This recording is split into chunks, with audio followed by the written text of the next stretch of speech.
உடம்பு மனசு ரிலாக்ஸாக இருக்குது. வேல் பிடிச்ச முன்னாடி உடம்பு எப்படி இருந்தது? வெயிட்டாக இருந்தது. மனசு சரி. அடுத்த ஐயா.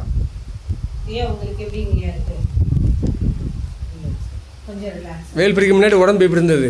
கனமாக இருந்ததா? இல்லை, வெயில் பிடிக்கிறதுக்கு முன்னாடி ஒரு மாதிரி இது வெயிட்டாக இருந்ததான்னு கேட்குறான். கனமாக இருந்ததா?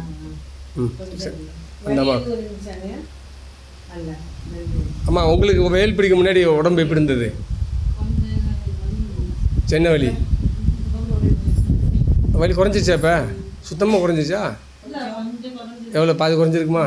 சரி, அது உங்கள் வீட்டுக்காரருக்கு நன்றி சொல்லிடுங்க. அதான் கூப்பிட்டு வந்தார், அதுக்காக நன்றி சொல்லுங்கள். நன்றி. பரவாயில்ல. அடுத்த தடவை வாங்க, ரெண்டாவது தடவை ஒளி தெரியும் நல்லா. நன்றி நன்றி. பாப்பா உடம்பு என்ன செய்யுது? ஆஹா, சூப்பர் சூப்பர். நன்றி.